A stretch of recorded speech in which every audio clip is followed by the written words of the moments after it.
It's your boy Elzo KJ300. Y'all know it coming. Welcome to another episode of the Digit Show. If you don't already, follow me on Instagram. And over the last week or so, we've been talking about straight LeBron James. And a couple days ago, we started talking about Kyrie Irving because all these Cavalier reporters came up with this, that Kyrie Irving didn't want LeBron James back on the Cavs. He didn't want LeBron James to come back. He didn't want to play with LeBron. So everybody was bashing Kyrie Irving for that. But I said on one of the episodes that I commend Kyrie Irving. If he felt like that the entire time, he didn't show it. He did not show it one time to me that he didn't want to play with LeBron James. It was all about basketball, and they went out there and won a ring together. Kyrie Irving hit that shot. LeBron James hit the block, did the block. They scored 40-some points apiece in the finals and came back from a 3-1 deficit. So I commend Kyrie Irving. Everybody bashed him like he was saying this stuff while he was with LeBron James. It was a good relationship on the court.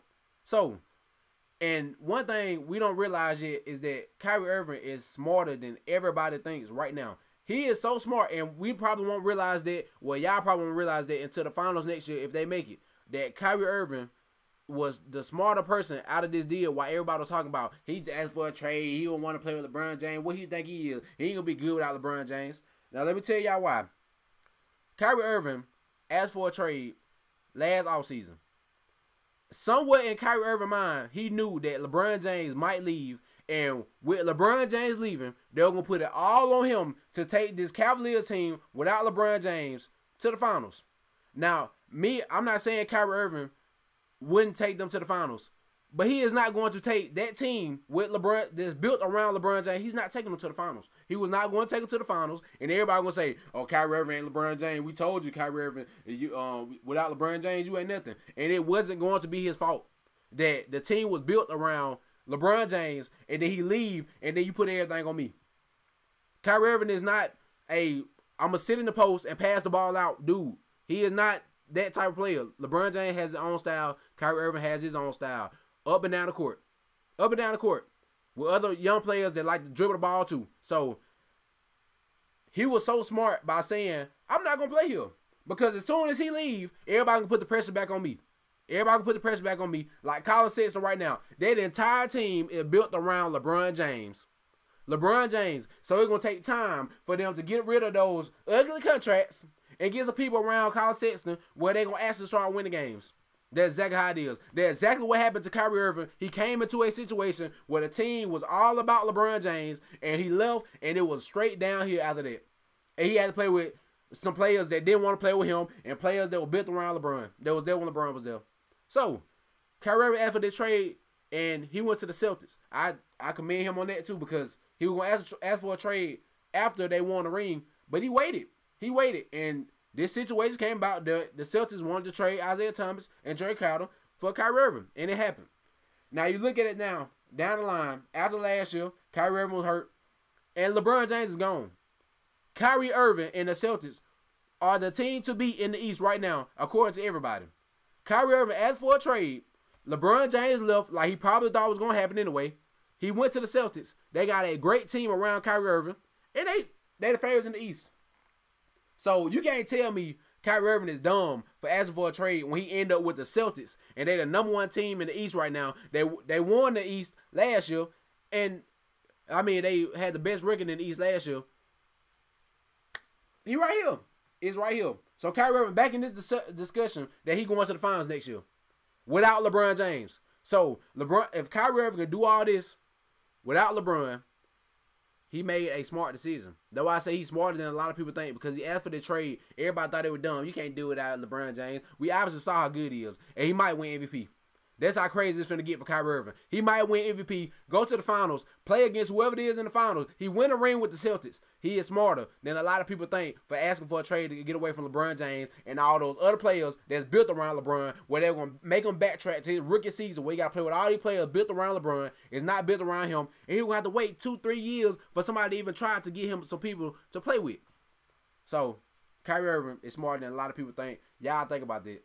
For you Warrior fans, I know y'all happy. Y'all get a new player every year. They get DeMarcus Cousins this year. Then they got Kevin Durant a couple years ago. They always add somebody and make them much better than they was the year before. Even when they win a ring. Even if they win a ring, they still get somebody. And it's like they got 5 All-Stars on one team right now. Steph Curry, Kevin Durant, Draymond Green, Klay Thompson, DeMarcus Cousins, all-stars right now. And they are all in their prime. All of them. And the biggest question is, when will it stop? When will the Warriors stop being this dominant team? When will they fall off a cliff? When will they break up and all this?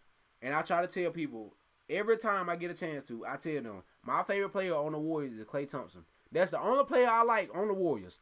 And to answer the question, when will the Warriors end, is when Klay Thompson finally leaves the Warriors. I don't care who they have on their team. If Klay Thompson is not on that team for any of these rings, they will not have won anything. Steph Curry would have 0 rings right now if it wasn't for Klay Thompson. So all these Warrior fans love to say Steph Curry, Kevin Durant, and they forget about Klay Thompson, the savior of the Warriors. He saved the Warriors every time they needed. Every time they needed, he saved them. When Steph Curry off and Kevin Durant off and Draymond Green can't make a shot to save his life, he always is the savior. And he get no appreciation for that. No appreciation. So, if Klay Thompson leaves, that's the end of the Warriors. I don't care who they got on their team. Klay Thompson is the piece to the Warriors that is holding them together to win all these rings. Klay Thompson. A prime example against the Rockets. Steph Curry, Kevin Durant, they weren't making shots. Klay Thompson come out of nowhere shooting all these threes. When the reason why Kevin Durant is on the Warriors right now is because of Klay Thompson. Game 6, when he went off and shot all those threes, Steph Curry wasn't making no shots. It was Klay Thompson. Everybody loved Steph Curry talk about, Steph Curry, Kevin Durant this. Klay Thompson is the reason why the Warriors win rings every year. The exact reason. Without him, they would win nothing at all. He is the savior for this team. So when he finally realized that, dang, I want to leave. I want it to happen. I want it to happen. They will not be the Warriors that we've been seeing for the last couple years. They can lose anybody else. Not Steph Curry or Kevin Durant. They can lose all the other little pieces. They'll be all right. But with Klay Thompson gone, with Kevin Durant, Steph Curry, they keep DeMarcus Cousins, Draymond Green, they will not win rings. They will not. Because the savior and the person that's always reliable and hot at all times and then don't get the ball a lot is Klay Thompson. Whenever you give him the ball, he is going to go off. When you need it the most, he is going to come in and give you all those threes, all those jump shots that you need to win series and win championships. And when when Klay Thompson finally realized that he wants to leave, the Warriors will not be the same. They will not win all those rings. They will not be as dominant as they is because Klay Thompson is the reason why all this stuff happened. All this stuff happened. Steph Curry get off, Kevin Durant get off, Draymond Green can't make shots, all the other people miss, and Klay Thompson saved the day because he is that good, and he don't get appreciated for that. So that's why that's why I like Klay Thompson the most, because he is the only player on this team that is completely reliable at all times. In crunch time, whenever you need shots to be made, Klay Thompson do it. So when he finally leave, the Warriors will not be the same.